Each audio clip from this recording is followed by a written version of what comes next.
Warp Core Breach, Episode 21.5, Wave 21. Captain, enemy ships decloaking off our port bow. They're charging weapons. Shields up, red alert. They're firing!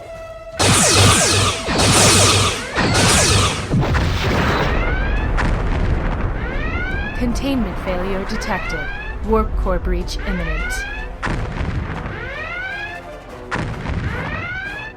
Welcome to Warp Core Breach, Episode 21 and a half. On this episode, Nick and David go blah blah blah blah blah blah blah blah blah blah blah blah blah blah. Yes, meaning they talk a whole bunch about Wave 21.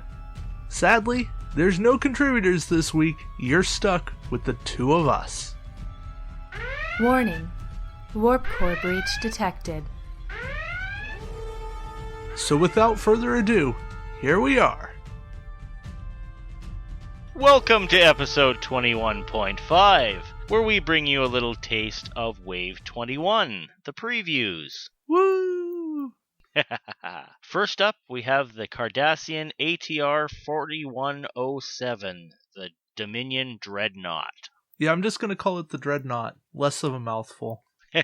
Works for me. It's a 6045 ship with a tech and 3 weapon slots for 30 points, giving you an evade, a target lock, and a scan. Pretty nice. Not bad for something that just goes on a killing spree. Yeah. Text for the named and the generic is that you cannot assign a captain or admiral to the ship, which means you're always at skill 1. Unless you have some kind of ability that boosts your Auto skill. navigation? Yeah, auto nav is going to be a thing to at least get skill 2 on this. Mm-hmm. Yeah, there's a number of crew that can boost up your captain skill. Right. They don't specifically reference your captain. Yeah. So that'll be a thing. Pachreiker? Yeah. That gets you what, skill 5? Yeah. Yeah, so those will be ways to make it work. Mm-hmm. Even then, though, that's an immediate drawback on this ship, is you don't have freedom of captain skill. Mm-hmm. And more importantly, you don't have the easy ways of getting captain abilities on this, like Gul Dukat, to get a battle station. Yeah, and I'm thinking back to the episode now, why didn't Voyager just shoot it? You know, it had defensive capabilities, it would blow up and kill them. I can't remember exactly. I think it was both. I think they tried to shoot it, and it had like a feedback pulse almost, I think. Like it inverse tuned the phasers and did damage back to the ship. That sounds familiar to me, but it's been a long time. It has. Maybe that's an excuse for me to watch it again. It's too bad they didn't have a card like that in this pack. Yes. Other text for the named ship. When defending, during the compare results step, you may discard up to 2 of your upgrades to cancel an equal number of the attacking ship's dice. It sounds good, or at least it sounds okay, until you realize that you can put Shroud on here, that's a 1-point tech card, but then the cheapest Dominion weapon you get is 2 points. And what it comes with is a 4, a bunch of 5s, a 6, and a 7. 2 6s and a 7. So it's not exactly conducive to, like, yeah, I'm cool, let's just chuck this to save a damage. Maybe in a pinch, if it's the matter of win or lose. Yeah. But win, lose, or star. Sounds like a new game show. But hey, you get a 180 firing arc, which is pretty good. 6 dice, Very 180. Nice. I think, excepting Borg from that, I think this is the only ship that has 6 dice, 180. Yeah, the Soong only had 90. The Scimitar is 90, and Bioships are 90. Yes. So, 6 dice, 180. It's a thing. It can still be given a battle station token with Mendak. That's an important thing. Yes, it can. So, Mendak targets a ship. Nothing here says that it cannot be targeted by captain abilities. So, that's something to keep in mind. Though the downfall here, like most 180-degree ships, the maneuver dial is mediocre at best. Whale-like? All right, Gracie, calm down. Okay, Garfield, the lasagna's in the oven. Yeah, so on that note, on the maneuver dial, we have the 1 straight and bank green, 2 straight green, 2 and 3 banks white, 2 and 3 turns are red, and then you have the 3, 4, 5 are all white straights. So it can go relatively fast compared to your average ship. Yeah, I like that 5 straight. Mm-hmm. It's very useful for mission stuff, but Yes. 28 points for a mission ship? That's a rough sell. 30 for the named. Yeah. Still, 6 dice and 8 durability for a mission ship. Or no kidding. 9 durability named. That's pretty good. I'll say, especially one that's backed up by a 6 attack. Yeah. So, this is one, like, in concept, I don't love it, but I think it's better than a lot of people are giving it credit for. Mm-hmm. It's got a lot of potential, and I can't wait to get my hot little hands on it so I can try it out and see what I can do to break it. Yeah, I could honestly see fielding 3 of these in a 90-point build. Mm-hmm. I don't know that that's great, but I'd kind of like to try it and see how it worked. Yeah, and even if you are in a venue that does not retire the resources, remember, you still can't use Fleet Captain on it. Right, because you have to have a unique captain in order for this to work. Exactly, so no shenanigans for adding slots that way. But if you have a means of getting crew on it, yeah. You can go flagship with it. If you can somehow get some crew on there, then you can use officers. Yeah. Well, and there is an upgrade that gives us a crew. Mm-hmm. Indeed there is, and that's what we're leading into. Maintenance crew. It's a question mark upgrade. This upgrade does not require an upgrade slot. Excellent. Yeah. Add a crew upgrade slot to your upgrade bar. And it does cost 6, so it's a bit steep. A bit steep? Yeah, I was putting it mildly. During the planning phase, you may discard this card in one of your crew upgrades, ouch, to repair up to 2 damage to your ship. That is useful, though. That is. Especially if it's nasty. Yeah. No ship may be equipped with more than 1. Yeah, I compare it to the Vulcan crew we got in the Saleya Solon, who, for an action discard, repairs 2 shields, and he costs 4 points. Granted, this is giving you a crew slot, which is more valuable. It's a non-action double repair. It is. So if you've got a crew that you disabled, and you don't want to spend the action to bring them back, you can just toss them for free. Yeah, I just don't see this being 2 points better than Solon. Yeah, this card really should have been 2 points. That would have made this a niche piece that would be golden. It wouldn't be used by everybody, but it would have some strong use. Maybe even 3 points given the slot flexibility, given that it doesn't even take up a slot. Well, I would have given it a 1 point for the slot factor, so it's possible. I could see it stretching to at least 3. Yeah, but at 6, I think it's just way, way, way overpriced. Yeah, that's for sure. Errata. In our dreams. Now we've got a whole schwack load of weaponry. Take it away, David. All right, we've got antimatter warheads. 7 cost weapon, 7 attack dice, range 3 only. Spend your target lock, discard the card. If it hits, give an Ox power to all ships within range 1 of the defending ship. So if the attack hits, place an auxiliary power token beside all ships within range 1 of the defending ship. It does not say to place an Ox token on the ship that's defending. That is an interesting distinction. And it's forward firing arc only, which is fine by this ship, but given that there's nothing saying this weapon cannot be placed on other ships, that may come up as well. Yeah, still, range 3, just... Yeah, any weapon that's limited to range 3, tough to pull off consistently. Well, and a lot of times a ship will just slide into range 2 barely. Yeah, or if they pay attention to your upgrades, they'll see that and they'll do it on purpose. They'll hang back and then punch forward. Well, and not even at the start with that initial joust, but later on, I just... Oh, indeed. 7 points is a real tough pill to swallow. Yeah. I do like splashing Ox Power. That is something. Yeah. That's something that's going to be an interesting build worth looking into, just for an Ox build. And if we remember correctly, I had a Nyx Intermix recently where we covered handing out Ox tokens like candy. Yeah, it's too bad this came out after Fleet Captains retired, because otherwise you could actually run it with Thought Gore and the weapon Fleet Captain to get it down to 5 points, and then Sakona to drop this down to 3 points. Yeah, no kidding. At 3 points, I would definitely give this one a chance. Right.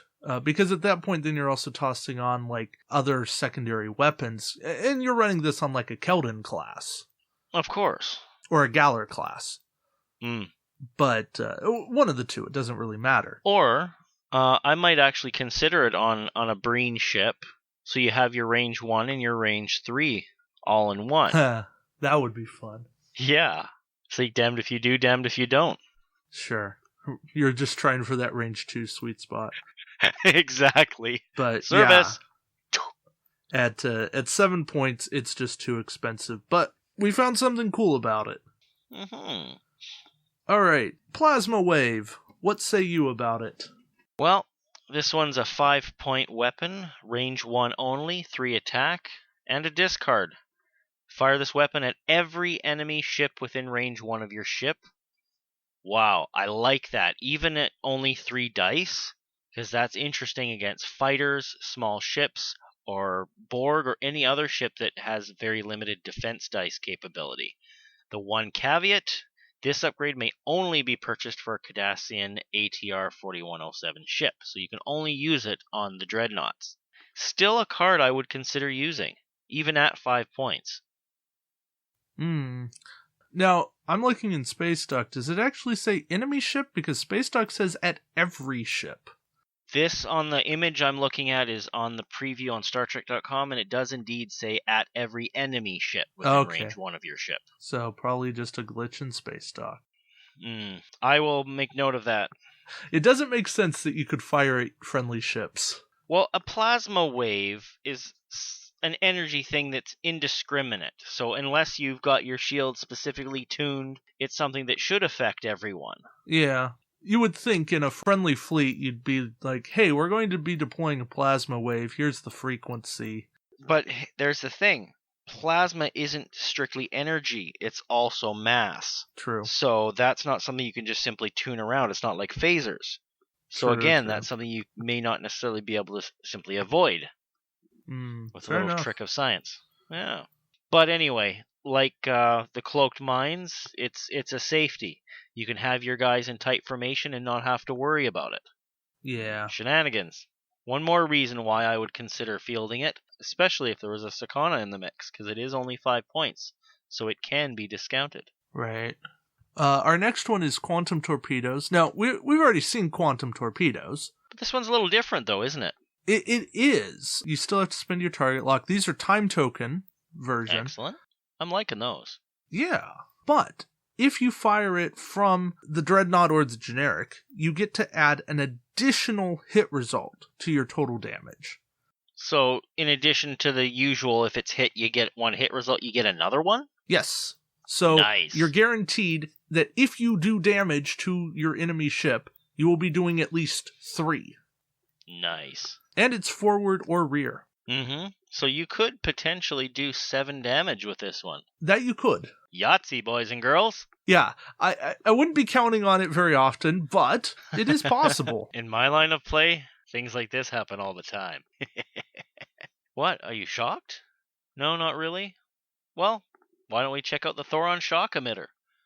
5-point weapon, 5 attack, range 1 to 3. Spend your target lock and discard this card to perform the attack. You may select any number of your attack dice and re-roll them. May only be purchased for the Cardassian ATR ship. Thoughts? Absolutely worthless. You want to know why? Why is that? Because you can only put it on this one ship that naturally rolls how many dice? 6? And this So weapon gives you 5 You're spending a target lock to fire it. Yes, it gives you the reroll of any dice, so it basically covers its own target lock. But if you had them target locked anyway, wouldn't you just shoot them with your primary weapon and have reroll of 6 dice? Yep. Exactly. And you wouldn't be spending 5 points on a secondary weapon. Yeah, so either that may only be purchased for Cardassian ATR needs to be errated, or the card can just... Die a fiery death. Oh, is that my shredder calling? Shredding is such a waste in the cold of Canada. You need kindling for something. You know what cards that I don't use are perfect for? Generic captains? No, for backings when I print dream cards. Oh, yeah, there we go. Mm-hmm. Well, here you go. Here's another one of those. You know, we are trying to find the good, but this card does have absolutely no purpose whatsoever. None. There's no reason to fly this card. Oh, wait. Range 3. You don't give the enemy an extra defense die. Ooh. Yeah. Next. Yeah. Tech. All right. Tech.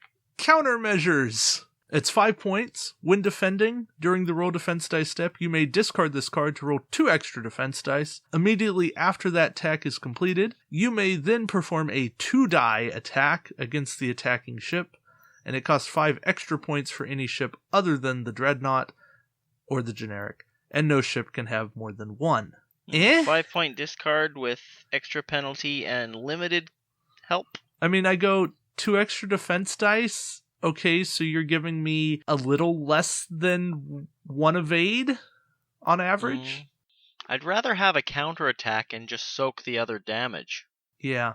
If it gave you a couple of evades, even 1 evade, that would have bumped it up a notch or 2. But even then... Yeah, how about you let me place an evade token beside my ship? Yes, please. And then how about you give me more than a 2-die attack? Yeah, even a 3 would be nice. You know what? I'm gonna step aside here and just rewrite this card. When defending, during the roll defense dice step, you may discard this card to place 1 evade token beside your ship. After the attack is completed, you may then inflict a critical damage to the attacking ship's hull.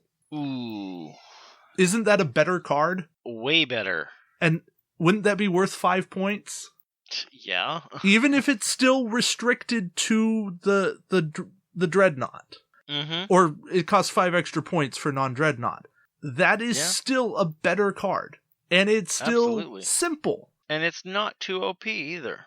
I mean, 5 points on a ship class restricted card. It would have worked. Yeah, not often are you going to be throwing 11 points around otherwise, so it'll still work as a 5er. Or 10 on a Dominion ship, but... Yeah. Still, 10 points on one card outside of like Transphasics or Thalaron, you're not doing it. Yeah, no. Anyways, that's how countermeasures could have been good. Alright, let's try another kick at this evading can with the evasive attack route. 5 point, tech upgrade. When defending, during the modified defense dice step, you may disable this card and discard 1 of your weapon upgrades to place 2 evade tokens beside your ship. The upgrade may only be purchased for a Cardassian ATR 4107. So this is actually closer to what we were thinking with the other one. Yeah? But it costs you a weapons upgrade, a 5-point disable. Yeah, and that weapon's going to cost you at least 2 points. Yes. And that's if you go off pack. Yes, so if you're using it more than once, it's going to cost you some action economy, it's going to cost you 2 upgrades, and the 5 points in addition. I'm sitting here cringing. But I like the fact that it's actually going to evade tokens instead of resorting to the dice, which don't have the greatest odds of rolling an evade in the first place. So I'll give it kudos for that. Yeah, and it's the perfect timing. The modified defense dice step. So not only is it after your opponent rolls and modifies their dice. It's after you've rolled yours. Exactly. You get to waste it. What you've rolled and what you're going to be taking, and you can go, you know what? I need 2 more evade tokens. You know what this ship really needs? A built-in sensor echo function that can act during an attack. So if attacked, you may sensor echo a 1 or 2 in the direction most opposite the attacking ship. like during the declare target step, or after the Oh. declare target step, if your ship is declared the target of an attack, immediately perform a 1 sensor echo. Yes, and if it puts you out of range, the attack is nullified or prevented, and if it puts you into a further range, the attack is affected accordingly. I would And like that. That would have been a better text on the Dreadnaught. I think we just redesigned this ship. Heyo. We made it better. Sounds a little like the Flea too, with its barrel roll. Yeah. Yeah. All right.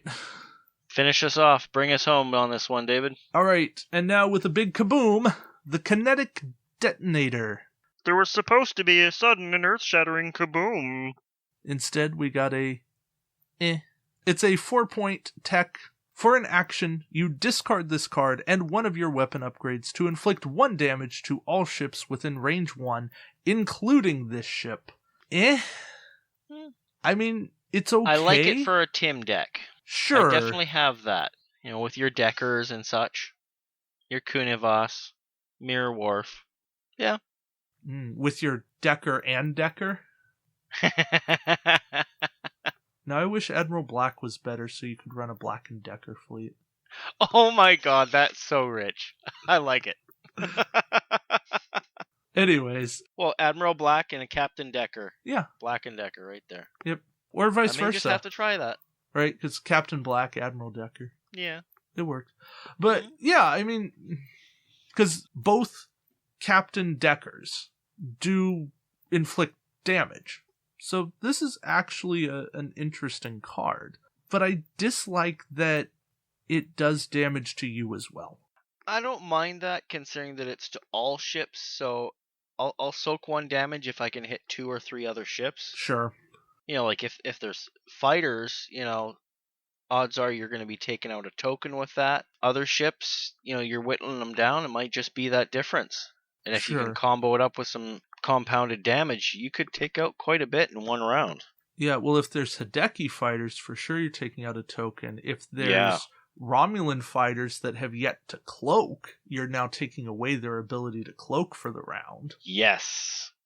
Which is interesting. Or you're making them susceptible to an additional damage to ping off a token. And this could be the card that lets you kill a ship. I mean, that's why we've said the Deckers and the Bioship Omega Pilot are good cards. Is that action do damage, because then you don't even have to worry about the combat phase. Right. Yeah, this is one of those cards that's maybe. And the nice thing is, it's not restricted to the Dreadnaught. No. And it's 4 points. A 4-point discard is acceptable, especially when it deals as much damage as you could potentially do. Yeah, this could be a lot of fun on, like, the Jem'Hadar attack ship. And it's not unique. Yeah. Don't you hate when, like, the most useful card in the pack is non-unique? It's like they plan it that way or something. Ooh, a planet. Can I have one? I think I'll choose Earth. No, you already have a moon. That's true. I 3D printed a moon the other day. Check out Facebook in the Missions and Customs page, and you might just see it there. Oh, come on, who are we kidding? Of course you'll see it there. Alright, so, Dreadnaught. I give it, overall, an Out of meh? Yeah, it's missing something. Well, that said, as much as I completely agree with you, I will definitely be buying this, in part because it's another unique ship, and it's got a couple cards I would actually use. It'll take some creative finagling, but yeah. Kinetic Detonator is right on top. And pretty soon it will be the only thing left standing. Yeah, I mean, don't get me wrong. I am very much looking forward to seeing Time Token Quantum Torpedoes within Dominion faction. I think that will be a very good thing. Yeah. Especially for the Gore Portis. I'm actually curious to see how this one's going to look in the pack, like how it's going to be painted. And if it looks anything like the picture here, which they usually do not because they're like early renderings, I definitely enjoy painting it. But if they give us a really nice paint job, I'll just ooh and all over it as is. Because they have been getting better, a lot better. And just a little side note, my favorite recoloring has definitely been the Klingon Bird of Prey in the blind boosters. Yeah. That one just looks amazing. It is pretty. Mm. It is very, very pretty. So, of all the things that have come out lately, this one is not the worst. If this was in Wave 20, it would definitely have been the second best ship. That's not saying a whole lot. I like it, though. It's okay. It's probably a nice solid 5 out of 10, 6 out of 10, somewhere right in there. Oh, that's generous. I actually would have thought it more of like a 4. Yeah. Come on, I even gave the Romulan fighters like a 4 out of 10. These are better than Romulan fighters. Yes, I know. It's 6. It's got some reasonable durability, and you can work with it. Yeah. I'm just messing with I you. can work with the ship without any upgrades on it. In all honesty, I would rate it a 6. Solid. Well, there we go. I like agreement. Mm-hmm. So that brings us to the Robinson. The Federation faction Jem'Hadar attack ship. Yes. Now, clearing up a misconception that's going around. This is still a Jem'Hadar attack ship. Mm-hmm. It will benefit from everything that is a Jem'Hadar attack ship. Just because it's Fed and not Dominion doesn't matter. So, like, the Dominion battle cruiser and battleship that depend on having a Jem'Hadar attack ship, all the Jem'Hadar crew that say can only go on a Jem'Hadar ship, they can go on the Robinson. Applies. Yep. So, just clearing that up. Yeah. Alright. 3233 for a slash line, basically what you expect on the attack ship. Meaning, if you can find ways to put weapon slots on this, and, well, who are we kidding? Of course you can. You can put Type 8 and upgraded phasers on it and make this a 5233. And that's scary. Yeah, and you can also throw on the improved deflector screens if you go independent mix. Yeah. Mm-hmm. And all that lovely Fed shield tech. Oh yes. So this can be a lot of very cool things. They really could have cleared up a lot of problems by making this a Dominion Fed dual faction ship. Yeah. The generic is still a Dominion ship. Yeah. Pure Dominion, no Fed whatsoever. So, which makes sense. The Fed only had the Robinson. Right. But my thinking to having a Fed version of the generic would be the Robinson is what Benjamin Sisko and his crew named it and were able to get out of it. But if another Federation crew had found the exact same ship and done something with it, you might have got something different. So thematically, there would have been other possibilities. But I can certainly understand why they did it the way they did it. And with the generic, the slots do not mesh at all with the Federation version. It is the same as the other generics. Yeah. Yeah. Alright, so we do get our standard Fed action bar, evade, target, lock, scan, battle station, which is great, especially if you put those weapon upgrades on it, because who doesn't love 5 attack dice with battle stations? And named ability, when defending, if you are hit and you don't already have a warp core breach critical damage assigned to your ship, you may choose to ignore up to 3 damage being inflicted to your ship and suffer a warp core breach critical damage instead. There's a lot of confusion as to how this actually works, and I'm on the side of look through the deck, find a warp core breach card, and put it on your ship. That to me makes the most sense. You use the game tools that you have. Yes. There's no other means of tracking that information, and you shouldn't be able to create it. And what I would do if for some reason all the warp core breaches happen to be out of your draw deck, I would still apply one to the ship, either, use a substitute, pull from your discard pile if one exists, or simply treat it as if there was one on it. Yeah. Because, the card... So the ship's ability does state that you're suffering that as a critical damage. Doesn't necessarily mean it needs the card on it. It's merely saying to act as if you have one. Yeah. Yeah, which is why some people are saying you don't have to actually find the card to do it, but whatever, we'll figure it out. That would be my default ruling as a TO, is if at all possible, you go through your deck and you find that card, and then you shuffle your deck afterward.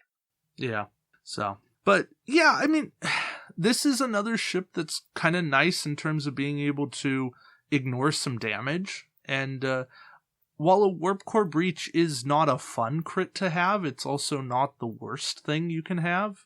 And there's a number of ways to get rid of it. Eject the core. Well, if you're doing the mix thing, you can throw a Cardassian on there for Glendaro. Yeah, or captain it with Smiley. Yep. And there's a number of Federation means of healing damage. Yeah. Captain Mirok for Romulans. Yeah. It all works. Plenty of ways around it. Oh, yeah. So it might be a handy way of just ignoring 3 damage. Yeah. Possibly even every turn, depending on how you play it. Kind of nice. Turning a 6 durability ship into a 9. Technically 8, but... Because you're still losing 1 hull. But yeah, but I'm saying you're repairing it. So... Yeah, you're still using your action at that point, though. Fair enough. Yeah, it all works. Next up, Captain Benjamin Sisko. Captain skill of 8, elite talent slot, 5 cost. Each time your ship suffers 1 or more damage to its hull, you may roll 1 attack die. That means once per damage effect, not once per each damage. A hit or crit result damages the attacking ship as normal. If the result is a battle station result, place a battle station token beside your ship. If you choose to roll this die, you place an auxiliary power token beside your ship. Not bad. No, not bad at all. Kind of like it. Yeah, it's kind of like a counterattack die, except no chance to evade, just chance to get better. And a free battle station wouldn't be too bad. The only downside I'm going to point out here is this is an ability that's better on a low skill captain. Agreed. Like, if this was Sisko 6, it would be better. Because you want to be able to use that battle station token for your attack, so you'll want to have been attacked first and then get your attack after. But here's the thing. In a number of areas, including my meta, there's a lot of people who are pushing for like the 9s and the 10 captain skills. True. Right? So odds are there's going to be at least a 9 or 10 in all likelihood. So there's a good chance it can be that way. But, you know, there's times when they're leading with a 7 or an 8. Yeah. So... Well, this is a guy that you definitely consider putting, like, Matt Decker on, the Admiral. Q? Or Q, to drop down a captain skill. Yeah. Because it just gives you more chances to get attacked. Absolutely. And that's not necessarily something you want, but it's something you think about. So, but I do like it. I love the ability text. I just wish it went with a lower skill captain. Yeah. And now for the elite talent that comes along with Ben Sisko. A unique infiltration. 5 points, action discard. If your ship is within range 1 to 2 of at least one enemy ship, but is not within range 1 to 2 of any friendly ships, your ship cannot be attacked or attack this round. Not bad. I like this. I see some potential. Yeah, I like it a lot too. I'm torn about it being a discard. Because I honestly don't think it would have been super broken if it was not a discard. I think it probably should have been at least a disable, not just an action you can hit every turn. Or a time token card. That actually would have been really smart. Because that would circumvent, you know, the any lingering Federation fleet captain re-enables. Yeah. Right? So I think time tokens would have been the perfect time to unleash it on an elite talent. Look, it is what it is, but it's not 5-point good. I mean, I love the attack negation, but I also don't want to give up my attack when I do it. Yeah. Now, if it was a non-action discard, I might actually like it a little bit more. Yes. Because then you can buffer yourself and prep yourself to do something a little sneaky, right? Like some of the cards included on the pack here. Miles O'Brien, our next one up. And Miles is a 5-point crew who says, action, if your ship is not cloaked, disable all of your remaining shields, target a ship at range 1 to 2 that is not cloaked and has no active shields, discard this card to inflict 1 damage to the target ship's hull. I'm going to take Admiral Matt Decker. Just plain and simple. 2 things with this card. It's a 5-point, discard, and it's that whole you can only target a ship that's not cloaked and has no active shields. Yeah. The fact that you can't be cloaked and have to disable your own shield, I can get that. I'm okay with that. But when you're extremely limited as to who you can target with this, it severely limits your usability of the card. And it's a 5-point discard. A 5-point discard needs to be something that's easy to use and is strong, so that's why you're paying so much for it. Yeah. Highly conditional cards need to be cheaper. This card could have been 1 point, and we'd still have some reservations about it. Because of how many conditions are on it. Yeah, it's too limiting to actually use it. Yeah.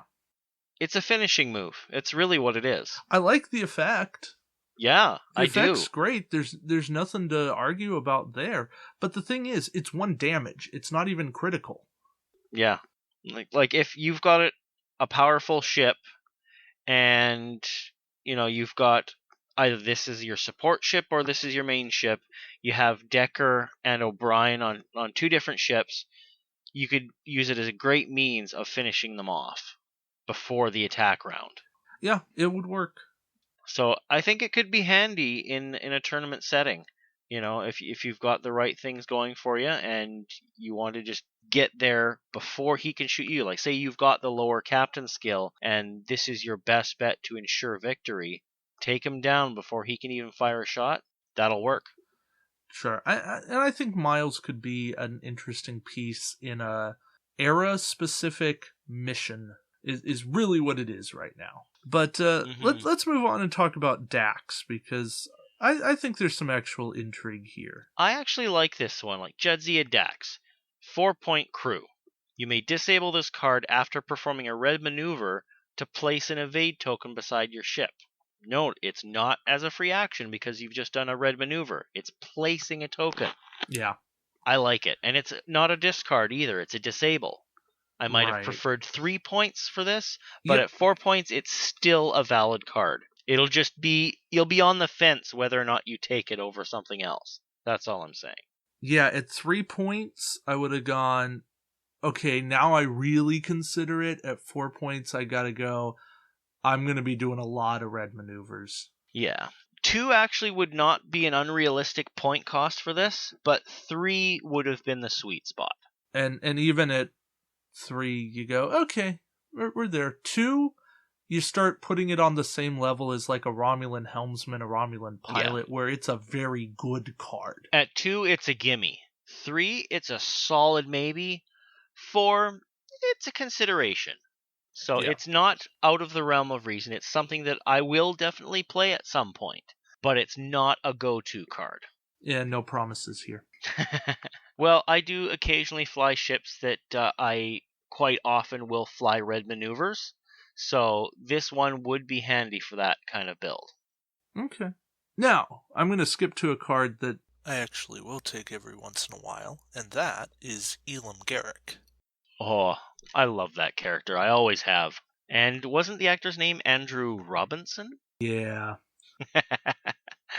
So appropriate there as well. Mm-hmm. He's a 3-point Federation crew, which I'm glad they gave him Federation. Yeah. I'm still waiting to find an independent version of Garrick. I would like that. If anything, he was a man that always served his own interests. Makes me want an independent Wayun 6. Yeah, that would be crazy. But this card, at the beginning of the combat phase, you may disable this card to add 2 to your captain skill until the end phase. Pretty interesting. Part and A. in a pinch? Yeah. Or, during the combat phase, you may discard this card to select up to 3 of your attack dice or defense dice and re-roll them. For 3 points, I like that. I love having essentially what is a option 1, option 2, or option 3. Yeah, with the attack or defense, you mean? Yeah. Yeah. Being able to re-roll defense dice is not something you see very often. No. I think there's definitely under 10 cards that let you re-roll defense dice. Mm-hmm. So, Garrick is a card that I think was costed perfectly. Yes. Well done, WizKids. You nailed this one, in my opinion. Does that mean I want him in every single build? No. But, every once in a while, there's going to be a point for him. Mm-hmm. Or 3 points for him, as the case may be. Now, here's the thing. He would actually be an interesting one if he was Dominion for the Dreadnaught. Yeah.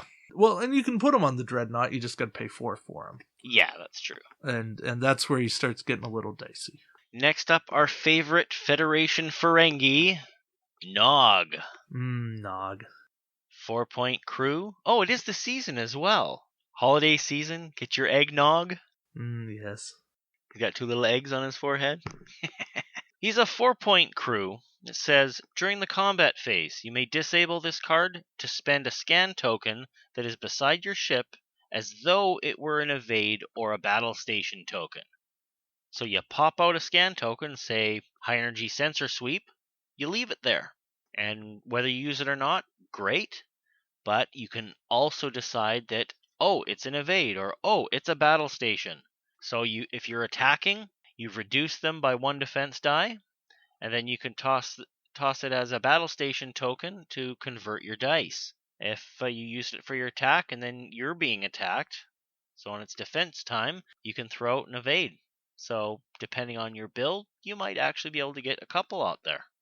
Yeah. Not bad at all. I like this one. And yes, it's a disable, which is kind of a bummer, but hey, a 4-point that does that, I'd bring him. Not every time, but I'd bring him. Yeah, now, I think the timing window is a little different for the attack phase, because I don't think that the scan token actually procs until they go to roll their defense dice, which is after the modify attack dice step. So, yeah. Yeah, if it's gone. If it's gone, they still get their full defense dice. But that is true. You may decide that having that battle station is worth more than them rolling 1 less defense die. Mm-hmm. Which lets you change your mind, which maybe it's worth it. And by the looks of things, you can choose when to do it, so it's not like you have to preemptively decide, oh, I think I might need it, and then do that. You can spend it when and if you need to. I like this. I think it's overpriced. Not by much. I think 3 points would have made it better. 3 would have been ideal. I would not expect this at a 2, to be honest. No. Way too good at 2 points. No. But at 3 points, would have been right on the money. 4 points... 2 would have been a discard. Yes. 2, it would have had to be a discard, but... I like it as a disable. 4 points... 4 points feels like it just is too pricey. 4 points feels like it should be like 2 or 3 time tokens. But, still, I like the card. I like that we have a Fed Nog card. Oh, yeah. Looking sharp in that uniform, man. Yeah. And our last crew is Julian Bashir. We saved the headache for last. Where's the Advil? At any time, you may discard this card to re-roll any 1 die. Care to explain why it's a headache, David? Yeah. I know where you're headed with this, but... So, it seems really innocuous, right? Mm-hmm. Roll a die, re-roll it. Sounds great. Except, WizKids made a clarification when they changed the Borg rules and such, that at any time can only happen between phases. Yeah. Now, anyone with a lick of common sense understands that this just means when you roll a die, discard this to re-roll it. Anytime you roll a die. Yes. You may discard this card to re-roll that die. But nevertheless, there's still a headache here. And as you can see, if you look at this card, there is plenty of space to have used whenever you roll a die, instead of at any time.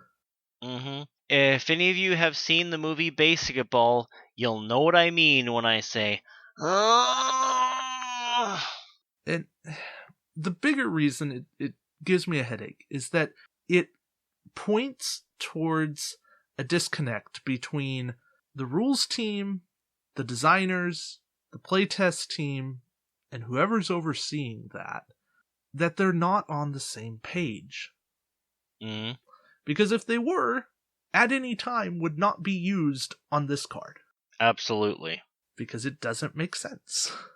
Mm-hmm. It slipped through. Plus, and the other thing is, there is no way that this card should cost 4 points. Oh, absolutely not. 1 point As a card. discard, 1 point maximum. Thank you. There's no excuse for any more than that. Yep. Setting a die, 2 points. Re-rolling a die, 1 point. Mm-hmm. Like, honestly, I could even see maximum 3 points for setting a die, because that can be pretty amazing at the right time. Sure. But a re-roll? Yeah. Cha, you know what? Yeah. It's just... I mean, maybe because it's at any time, so it's any die you're rolling for any reason on your ship. Maybe it's 2 points, but yeah, not 4. No. No way it's 4. Still, like the effect. Oh, yeah. Cool effect, and I feel like we've said that about just about every card in this pack. So what we're saying here is it boils down to needs better costing. Yeah. I hereby submit my application to be a remote member of the playtest team. Yeah. I've got the experience. It's not like I haven't been playing Star Trek CCG for over 20 years, miniatures games for nearly as long, and this game, whole hog, since the day I discovered it. Yeah. So, and I've got a great group of people around. David, you're one of them. Why not take a sampling from the player base and get a real feel for what the players want out of the game? And trust me, it's not like we're going to be completely biased and say, oh, we just want all the best stuff to be dirt cheap, free, and amazing. No, we still want the game to play smoothly and fairly. We actually just want it to work and make sense. And I want to help you do that. And that's what David's been working on for a good long time on his own. Just trying to make sense of things and make it better for everybody. That's why we built the Fellowship of the Rules, to at least try to get the rules to work. Exactly. We're not trying to step on any toes. We just want the game to flow. Yep. Overall on the Robinson, see, I'm torn because I like what's there, but I think I'd be buying it for 2 things, the Robinson and Cisco. Yep. And maybe Garrick a little bit. Well, all of them are just like one step away from being, yeah, this is good. I know. So it's like right on the same level as the Dreadnaught. It's like when you use the expression, something's right on the tip of your tongue. Yeah. These cards are right on the tip of your fleet build sheet. Yep. They're sitting there and they're just gonna miss it barely. Yeah. Or maybe by a wider margin. It depends on how you're building, what you're trying to do. Yeah. Now, for someone like myself who has not bought the Talvath or the Ogler Razik, I will be buying both these ships. I will buy the Dreadnaught and I will buy the Robinson. That much is guaranteed. Yeah, I'm with you. I mean, I've bought everything, but neither of these is making me stop. No, I'm not going to go, oh my god, I have to get these now, right away. I may try to wait for a sale. Boxing Week's coming up. We'll see. Good point. Yeah, so if I have to put a number on the Robinson, I really can't differentiate between the Dreadnaught, so I'm giving the Robinson a 6. Without that high attack power built in, I have a hard time putting it that high. It's hovering around a 4 and a 5. Okay. That's fair. I'm seeing the things I can do with the Robinson, and I'm seeing a build I can make with it right now. Yeah.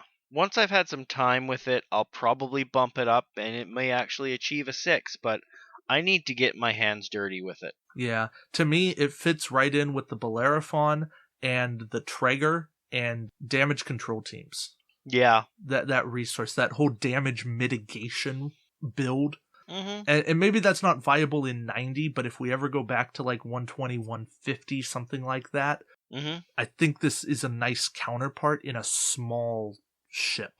Well, you gotta figure that once people get to the point where they've had their fill of the blind boosters, which, could be, anywhere from 4 to 8 months into the year, or into the season of the blind booster, right? That will mean 130-point builds. There are going to be venues that won't be able to continually get blind boosters either, so they will be resorting to the 130-point builds.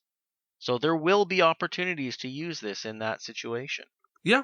And sure enough, very likely I will do just that. Okay. I'm with you. That's probably what we'll end up doing around here too. So have them available for people to buy at the end, because people still want to get them, but I don't think we'll want to be running them forever and ever and ever. But that's probably a topic for a show someday. Yeah. And we'll be back with the Bajoran in a moment. Our final Wave 21 preview is of the Denorios, the Bajoran lightship. And for all those of you who have not seen it, it's interesting. It's got a 1-2-3-0 stat line. That's 1 weapon, 2 agility, 3 hull, and no shields. I don't think we were surprised by that one. Yeah, not the no shields, but if you saw that full stat line coming, let me know. I want to go to Vegas with you. No kidding. Yeah. We both figured it would have a 1 weapon. Because they're just not making a 0 weapon ship. Exactly. They're not going to do it. On that note, there is a weapon 0, and we'll get to that later. But as for a 0 weapon, nuh-uh. No. And I know this ship is made of wood, but they weren't going to give it 1 agility. Right. I could see it going higher just because of how small it really is. I think I made a joke about 17. Now that was completely a joke. I think you're playing with a 19 hand there, buddy. Yeah. You're all stuck up in your crib. I mean, I was hoping for 3 agility. Mm-hmm, me too. I would have preferred 3 agility, 2 hull.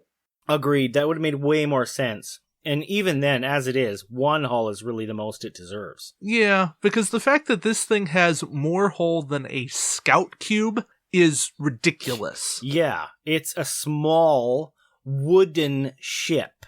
Yeah. Splinters. We're not talking Ninja Turtles here. Yeah.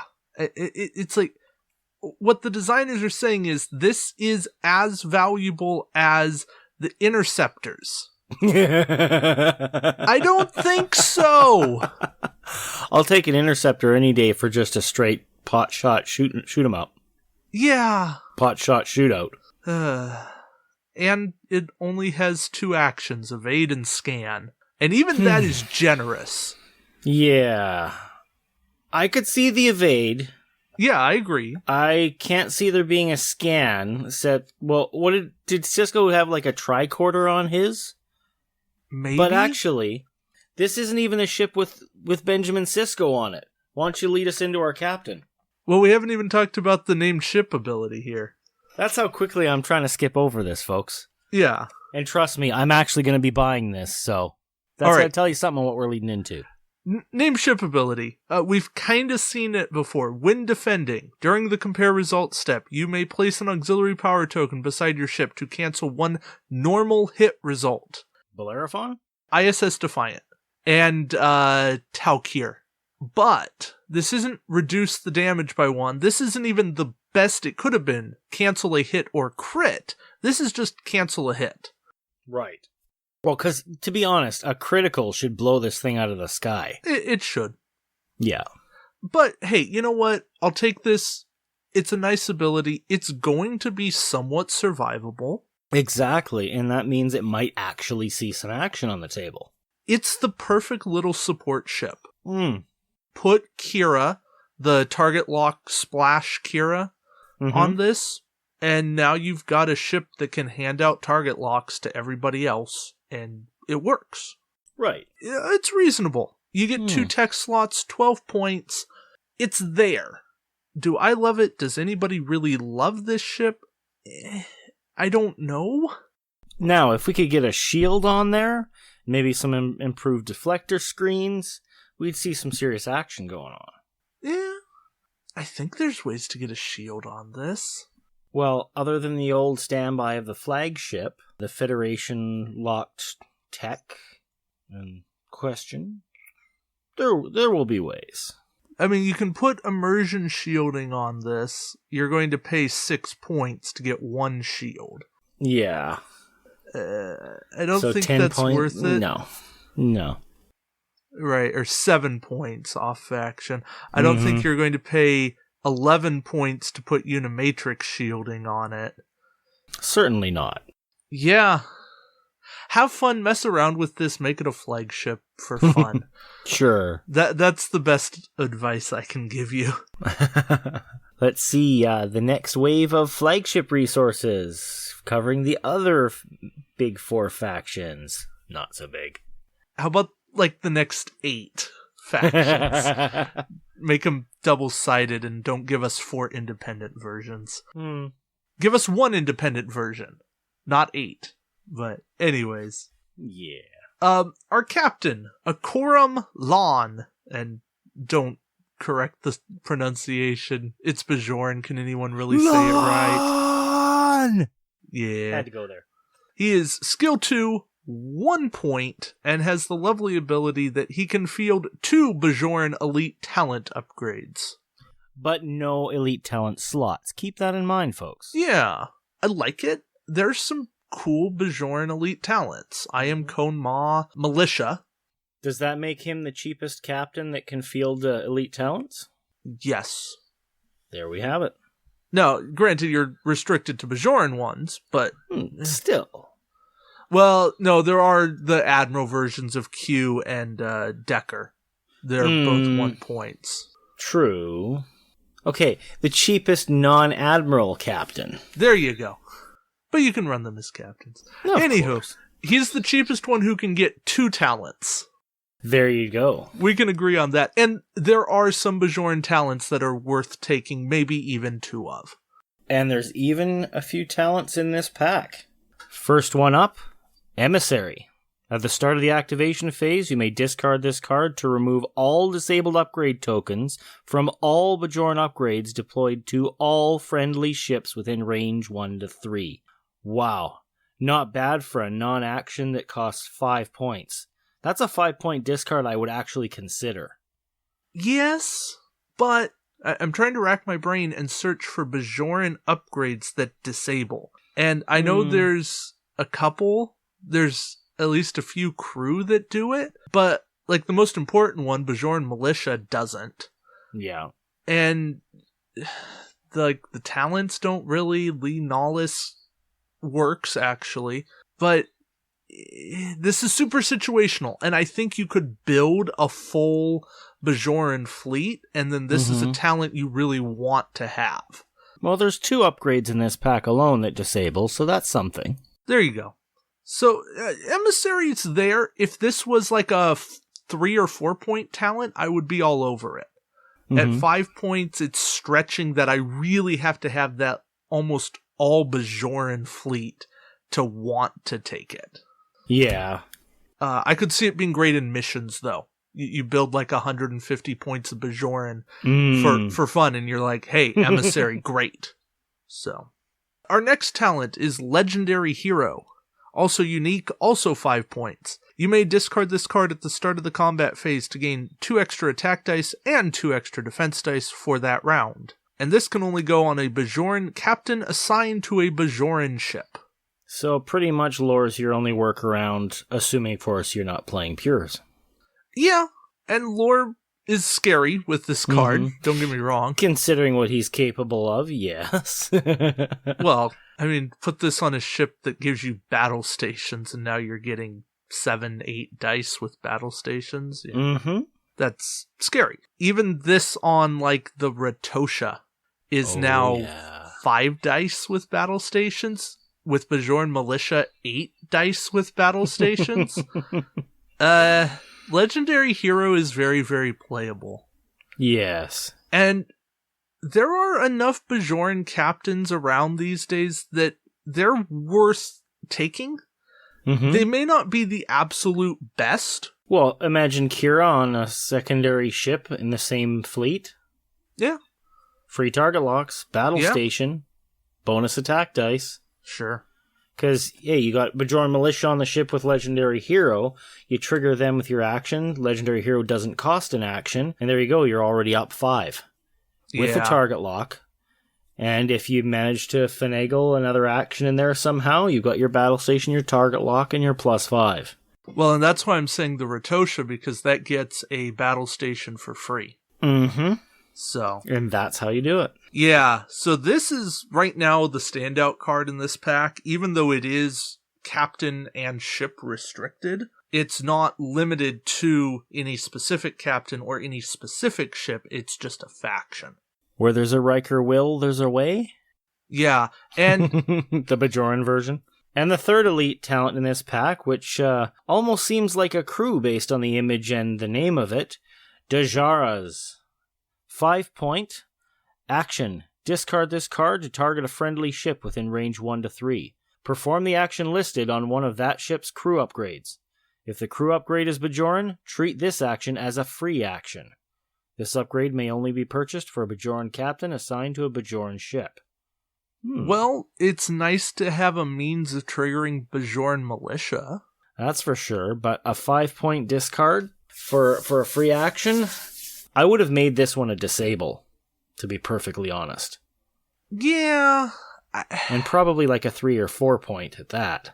Well, I think here's the thing. Being able to trigger something of your own that's not on your ship is super duper powerful. So I give them the grace of making it expensive. For it being an action discard. Yeah, that's 3 nails in a coffin. You know, pick 1, maybe 2, but not all 3. The zombie still wants to be able to walk around. Well, but here's the thing. If it's Bajoran, which is what it's meant to be, it's just a discard. It doesn't even have to be an action. It's a free action. So that essentially just makes it a discard. And that's worthwhile then. 5 points is still pricey. I grant you that. And I wish that there was one of these talents that did not cost 5 points, because across the board, they are not equal cost. No. There's just Legendary Hero is better than either of these two talents. Now, that doesn't mean that Legendary Hero should cost 6. That means that Emissary and Dajaris should cost 4. Yeah. Or 3, or something. But, yeah, I like it. I think that triggering crew is there, but there's not enough great Bajoran crew on their own. Bajoran militia is about it. Right. That really makes this worthwhile. That could change. I don't think there's any Bajoran releases coming soon, so I don't see how it would change. Yeah, we've basically got Anara, Neela. Those are the only other 2 other than the Bajoran militia. Right, and does anybody run either of them? Haven't seen one yet. Yeah. And it's not that they're terrible, it's just that they're so situational, you can't count on them. Yeah, like 5 points for Dajara, and then you got Anara, who's also 3, who's an action discard to repair damage to hull. So it's like 8 points for a free repair once. That might save your butt sometime, but not really something you're likely to plan for. Yeah. Yeah. Then we get 3 tech in this pack. Oh, things are getting a little bumpy. We have some tachyon eddies. This is where the old classic Star Trek bridge ship-shaking movements start to begin. It's just a jaunt to the left and then a jerk to the right. It's mostly camera tricks, people, and because this is an audio podcast, you're missing out. Yeah, sorry. So, Tachyon Eddies, 5 point tech. When you reveal your chosen maneuver, you may disable this card to add up to +3 to that maneuver's speed. You still have to do an actual maneuver template move, so no 7 bank. Or it must actually be something that's possible given the templates that are given to us. Yeah. No custom shenanigans. Though I wish they'd change that for straights, because you can just add straights together to make it happen. Yeah, and is it really unreasonable to say you could vault forward even further? No, not really. No. I mean, you've got the power of solar winds. But, I digress. Then, you inflict 1 damage to your ship if you add +2 to your speed, or inflict 2 damage to your ship if you add 3 to your speed. That just seems unnecessary for a 5-point tech. Especially on something like a light ship. Which, oh wait, this upgrade may only be purchased for a Bajoran light ship, and no ship may be equipped with more than 1. So, you've got 3 hull, 0 shields, You use it once, you go from 3 to 1. You're just Yeah. handing yourself over to the enemy. I mean, you can use it to add 1, and then you just have a disable token. Mm-hmm. But what's really the point? Yeah. And this has similar movement to, like, the shuttles, so... Which aren't bad. No, it's quite respectable for what it is. Yeah, I mean, you can use it to make a 4 bank happen. Mm-hmm. Which is useful. Oh, I love those 4 banks. Not many ships can do those. Yeah. Mm. All of, like, 3 ships. So We 3 ships from Starfleet are... Well, one of them's Starfleet, one of them's Dominion, and what's the other one? I don't remember. Yeah. We'll get there. So yeah, it's an interesting card. It's got some potential for a pinch, but again, it's a 5-point card for something you're not likely to want to do because of the dangers inherent in using it. Right. Sure, it's a disable, but you're not going to use it twice, are you? No. If it had been a time token card, it would be better. Mm-hmm. I feel like the designers forgot that they have time tokens in this game. Yeah. Like, granted, I wouldn't use time tokens on everything that would have a similar mechanic, but they would certainly be useful in a number of them. Yeah. Mm-hmm. I mean, tachyon eddies are something you can't really control, so it seems more thematic to have time tokens be involved than disable tokens. Yeah. Just a thought. Next up, mainsails. At the start of the game, place 2 shield tokens on this card.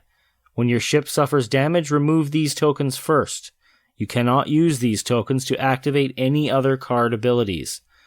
This upgrade may only be purchased for a Bajoran lightship, and no ship may be equipped with more than 1. 4 points, tech.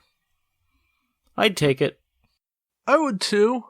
And I feel like this is how Unimatrix shielding and all those Delta Flyer tech should have been written. Agreed. Now, granted, that would have taken out a lot of fun Equinox stuff. And my DS9 build. Talk about it too much. But it would have simplified the way that the card worked. Mm-hmm. And maybe they've learned something. We'll see. We'll see. It makes sense, though, here. Like, 2 shields. If they were on the ship, it would have cost 4 more points, so we can't argue here. Yeah. Turns a 12 into a 16, rather respectably. Sure. Look, it sucks that you can't use it for abilities, but who cares? Mm-hmm. Yeah. I'm glad that you couldn't break the system that way. I mean, we were talking about improved deflector screens, and yes, it would be cool, but I'll take it. I think this is one of those cool things. If you're building more of a support ship, this is the kind of card you want. Right. Mathematically balanced and just a right fit. Yeah, I would have liked them maybe to add in some other mechanic and then you get a 5-point card, but I'm not going to sit here and argue about it being a 4-point card that just gave you 2 shields. Yeah, no kidding. I can't really see anything to pick on this one, other than people that want shenanigans. I wish that you could have more than one of these. Yes, that is something that would be a nice touch. Because even then, you add 2, and okay, that costs you 8 points. Now you're running a 20-point light ship with 4 shields? Yeah, or just say max 2 per ship, because, it has 4 different sail masts. Yeah. So it would be very thematic, and it wouldn't be grossly overpowered either. No. It might make the lightship rather difficult to kill, but so what? Yeah. It's still, the most you can do with that is make it like a 31-point ship, barring resources. Mm-hmm. But that also raises an interesting question. The shields are on the card, not on the ship, so I think that resource that counts ships' shields wouldn't count those, which is agreed. Good fun. Mm-hmm. So, another thing to keep in mind there. So, you know what? Well-designed card, and I feel like we don't always give WizKids enough credit, so kudos. Thumbs up. All right, and the last card in this pack, Solar Sail Powered. Ooh. After you move, you may disable this card to treat any maneuver as a green maneuver. And this can only go on a light ship. Well, considering that it does have 9 white maneuvers and 2 red maneuvers, a 1 come about and a 2 come about, and then all those other lovely banks and turns and the 3 straight and all that, that's actually not bad. And for a disable, 3 points, I can dig it. Would be nice to put it on something like the Bajoran Interceptor or some other of those ships. Yeah, but if I recall correctly, those ships don't even have red moves, so... But for the white, if you ever take an Ox... True. It's nice to have even more flexibility there. Because, trust me, Ox tokens do tend to fly around. Yeah. So hopefully your ship will continue to as well. Yeah, I know there were people that wanted to be able to put a card like this on bioships or scimitars, and that would have been ridiculous. Let's not get ahead of ourselves. Bioships would have been fun, but I do like this card. Again, I wish this was a time token thing and not a disable thing, but... Agreed. Yeah, especially when it comes to the factions that don't really have a lot of either volume of card options or free action potential. Like, granted, there are a few cards in the Bajoran faction that have the free action, but you don't always have it to spare. Because you've got to throw everything you've got just to survive, let alone do damage and win. I like it, though. Solar Sail Power is a reasonably good card. It all depends on what you're trying to get out of your light ship. And if you're trying to get something that's super maneuverable and agile, then this is a card that you're going to want. Yeah. Now, what I would have done if I was handed these cards and said, okay, make these work with this ship, for the ones that are exclusive to the Bajoran Lightship, I would have made them dirt cheap. Just encourage the use of this ship. It's like, yeah, they might be a little strong in a sense, but come on, this is the Lightship, a wooden ship with flimsy sails that has no real engine of its own, so to speak, other than just collecting solar particles. Deep space, you're stranded. Yeah. Yeah. Now, the ones that can be used on other ships, whether they other Bajoran or any other ship, okay, I don't mind them being a little more heavier costed, but not heavy costed. But limited such as they are, I would have brought them down a little. I agree. Because once you start slapping all this stuff on, you're right back up to like a 30-point ship again. In which case, I'd rather bring a stripped-down larger ship. Yeah, because you can't do anything about the primary weapon value here. Exactly. You've got 1 card to boost it 2 attack dice once. Yeah. And there's no weapon slots. There's no Bajoran captain that gives you a weapon slot. There's no crew slot, so no Bajoran militia without shenanigans. Right. No Sakona. And with fleet captain on the way out, all you folks playing the retired game, not a lot of options left. Got officer cards for a little while. A month. But you gotta have crew to use them. Yeah. So again, you're looking at people like Lore and other off-faction options. Which just aren't pretty. Yeah. But Akoram Lon is a fun captain. Oh, I like him.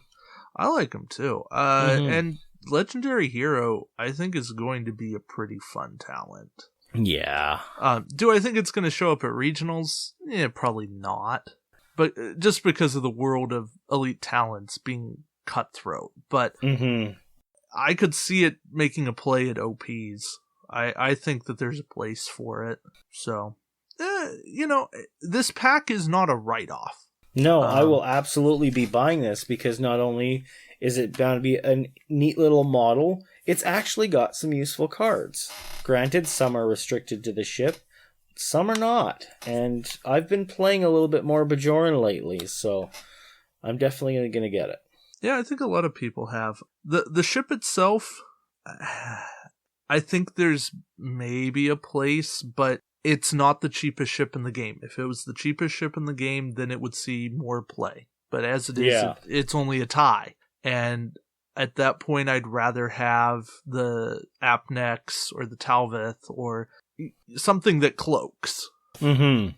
Because I'll take my chances with 6 defense dice rather than 2. Do you imagine someone that actually did decide, oh, let's throw a flagship on it for fun? You can field shuttles and fighters at that point. A Bajoran lightship as a carrier. Oh boy. Yeah, that's what's ridiculous. It's just as well that they're retired, I guess. Yeah. Uh-huh. Yeah, because the assault vessel upgrade does not work on just any class ship. It only works on the Bajoran Scout, so you can't even use that to beef it up. Right. Which is probably a good thing. Yeah. Well, it's only primary weapon and shields, versus the Vulcan version that does add hull. Right. As for giving this a number, I will give it a 6.5 because I think that it's better than the Robinson and the Dreadnaught as a pack as a whole. Agreed. As a pack, as a whole, I would give it a 6. Maybe a 6.5. That's feeling a bit generous, so I'll just stick with a 6. Well, and the only reason I say that is I see 2 cards right now I can plug into a Bajoran fleet and have something to do, whereas the Dreadnaught, I've got the ship, and the Robinson, I've got Ben Sisko. So both of those only have one thing that I really like right now. This ship has 2. True. Now, I will say that this ship probably has 2 and that's all it will ever get, whereas the others still have potential. Mm-hmm. So this one could only go down in my estimation. The others still have room to go up. Yeah, and the thing is, the useful cards in this pack are unique, so you're not likely to be buying multiples of it for extra cards. Yeah, unique or limited to the light ship. Yeah.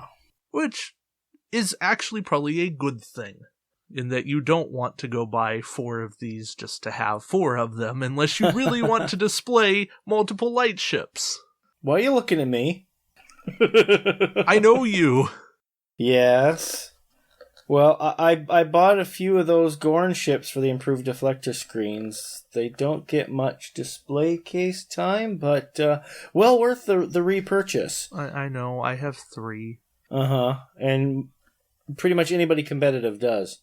I bought the 2nd and the 3rd just for IDS. Mm-hmm.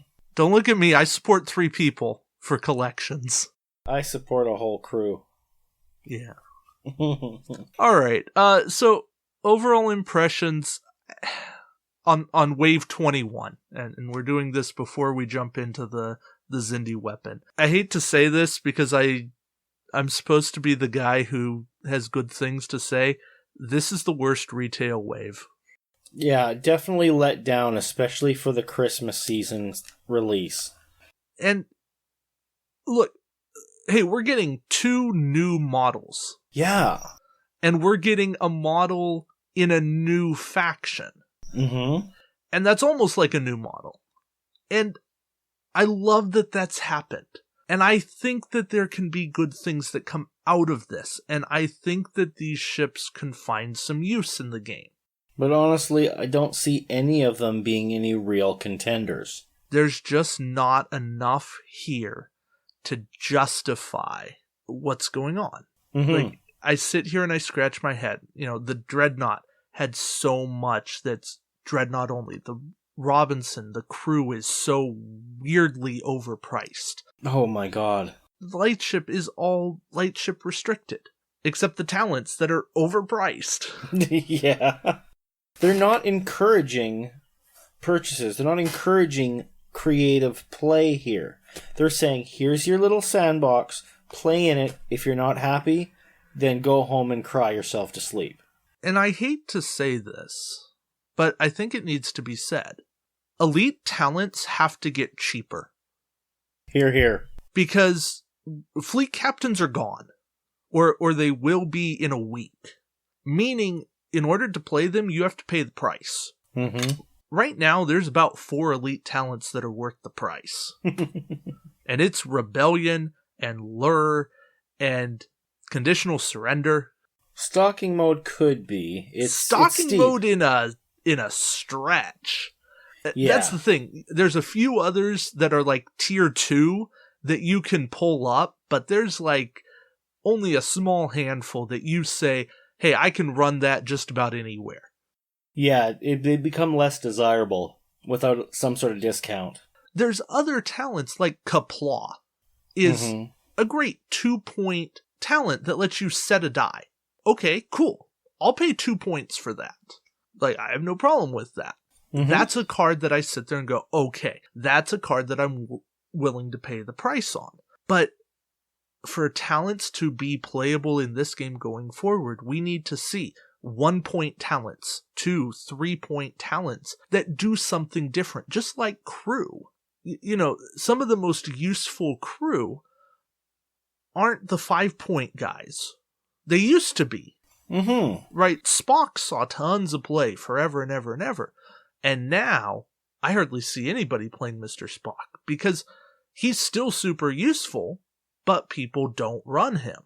He's just too expensive. Yeah, and the other thing, just a minor sidetrack, but still in keeping with elite talents, is I kind of feel like elite talents are just kind of like the dumping ground for ability ideas that they can't find a more appropriate place for. Like, to me, an elite talent should be like a strategy or a tactic or something that, you know, your captain sort of pulls out of his hat to save the day or to vanquish the foe, and a lot of them just seem to be completely random as to what they're actually about. Yeah. So thematically, I don't think a lot of them really fit in with their category. And that's the thing. Like, yeah. You just scratch your head at so many of them. And that's fine. If elite talents are the dumping ground for ideas and you say, hey, we're throwing them out there to see what sticks because, hey, it's an elite talent and there's so many of them. Okay, that's fine. But change the point cost on them. Recognize what a good one is and what a bad one is. And make the ones that aren't super good cheaper. And then all of a sudden they potentially become playable. Yeah. Like, there's a number of cards that say, ooh, I like this, but there's no way in heck I'd ever run it. It's just not economic. Yeah. And don't even get me started on elite talents that cost more than 5 points, because you're not investing that many points into one card. You're just not. Yeah, like 6-point elite talents better be bloody awesome. Either one epic use or some decent repeated use. Like, I mean significantly decent. Well, and Resistance is Futile is one of those where you get to make dice uncancelable. Yeah, that's pretty powerful. That is pretty powerful. The thing is, you just have to run it on a board captain because you have to use drone tokens. And most people don't do that because there's all of like 2 options, a board queen or Locutus. I guess now like those named assimilated board captains do it too. Have an elite talent slot and have drone tokens. But cards that get super situational and cost so many points just don't see the play in competitive play, but they see play in home missions and stuff like that. And it's great. Like the Wandering Inn started using Resistance as Futile, and I started going, oh crap, that's an amazing card in what they were doing. It's not that I'd ever go, oh wow, I want to run that at my next OP. It was, oh, I just don't want to face that. It was, oh yeah, I'd have ways around that. I'll soak the damage. That's fine. It's just, oh yeah, that's bad. That's nasty. So, things are out there. There's means to deal with it, but elite talents just have to get cheaper and better costed to be appropriate for what they do. So we had originally planned to record the Xindi Weapon Zero, and we actually had, but partway through that recording, Nick's microphone cut out. So rather than giving you a full bit of the preview and then only my side of the conversation, we decided to cut it entirely. We'll talk more about Weapon Zero in the future, but the short of it is that we both think that it's a pretty good piece, and we have a lot of questions that depend on the base size. We love the named ability, and beyond that, there's some playable cards. So that's Weapon Zero in a very quick nutshell, but more on that sometime in January. We'll get a chance to actually open it up and see what's in there. As for everything else, we just both wanted to say Merry Christmas, Happy Hanukkah, Happy Kwanzaa, Happy whatever holiday or non-holiday you are celebrating this time of year. Thank you from the Warp Core Breach family for spending your time with us. We are very grateful that you choose to be a part of what we bring to you every week. We wouldn't do it without people like you. So, thank you from the bottom of our hearts. And we look forward to being back in January with a great set of shows, Warp Core Breach slightly different 10, format, but we 9, will be back better than 8, ever, so we hope. 7, Thank you guys again, 6, and for the last 5, time in 2015. 4, This is Nick. 3, And this is David. 2, Ejecting the 1. core. Warp Core ejected. Warp Core Breach is produced by Nick Norris and David Montgomery, with additional content from our contributors. Our computer is voiced by Corinne Donnelly. Warp Core Breach is not endorsed, sponsored, or affiliated with CBS Studios Incorporated or the Star Trek franchise. All Star Trek trademarks and logos are owned by CBS Studios Incorporated. All sound files are used under Creative Commons 3.0 by attribution. For specifics, please visit our Facebook page by searching Warp Core Breach Podcast. If you want to contribute to the show, let us know on the Facebook page, or you can email us at warpcorebreachpodcast@gmail.com.